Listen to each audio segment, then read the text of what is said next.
I believe Anthony Albanese is speaking in Berlin. Let's go to that. Our mutual interest. Firstly, we've announced that Australia will be stepping forward to join the climate club that has been initiated by Germany. Like-minded countries, including all of the G7, countries such as Indonesia, Chile and Colombia, that are taking action determined to have an ambitious climate change agenda. Secondly, we've discussed the opportunities that we have both with the German government and with German businesses to cooperate, particularly in areas such as green hydrogen. We see this as an enormous two-way opportunity. Green hydrogen, critical minerals, advances in the new economy present opportunities for Australia here in Europe. And part of that is the Australia-EU Free Trade Agreement. I thank Chancellor Scholz for the very constructive role that he is playing in advancing the interests of both Europe and Australia in getting a good deal. Australia wants to conclude this agreement, but we won't sign up unless it is in Australia's interests, and Chancellor Scholz is playing a very constructive role there. We also, of course, have witnessed the signing of the agreement to provide 100 Boxer heavy weapon carriers here in Germany that will be produced in Queensland. This is good for jobs, good for our national sovereignty, good for our economy and good for the relationship between Australia and Germany. These jobs and this deal is worth in excess of $1 billion and is one of the largest ever deals to export Australia's defence industry in our history. Lastly, of course, we've announced the deployment of the E-7 Wedgetail aircraft and crew to Germany for 6 months. This will be a major contribution to the effort to defend the sovereignty of Ukraine and is something that has been requested. We have said that we will work with our Ukrainian friends but also work with our partners here in NATO to provide what support we can for the effort which is being undertaken to defend the people and government and democracy of Ukraine. We understand that the impact of the Russian invasion on Ukraine has been felt around the world with a rise in global inflation and a weaker global economy. And that's why it is in Australia's interest to reach out and be involved. The NATO summit meets as the Russian invasion of Ukraine continues. We'll continue to provide support for Ukraine, and I'm hoping to meet with President Zelensky over the next couple of days. I accepted the invitation to the NATO summit because Australia's security and our prosperity is always best served when Australia has a seat at the table.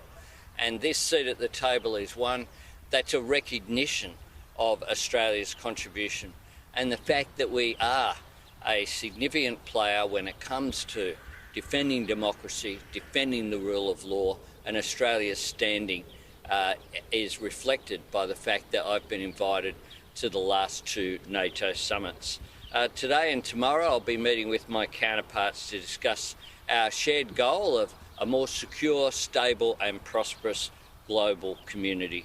I'll be meeting with Jens Stoltenberg, the Secretary-General of NATO, senior leaders in the US Congress, the Prime Ministers of Denmark, Portugal, the United Kingdom, as well as Emmanuel Macron, the President of France, and other leaders over the next couple of days in Lithuania.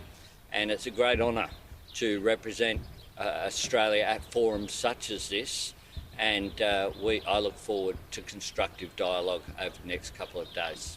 Prime Minister, you are meeting Mr Macron later today, and we are having free trade talks with the EU concurrently. What are you going to say to him about the French protectionism of their agricultural business?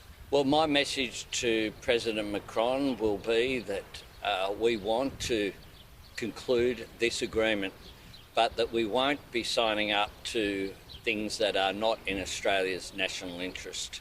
And in particular, we want access to European markets, and we want to have the mutual benefit that comes from free trade between Australia and Europe.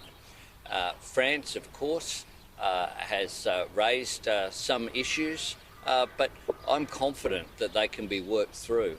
And I'll be having an open and constructive discussion with President Macron. But we're not asking for anything that other countries have not received. It is important that Australia get access to those markets, and the world benefits from trade. 1 in 4 of Australian jobs is dependent upon trade, which is why this agreement is so important.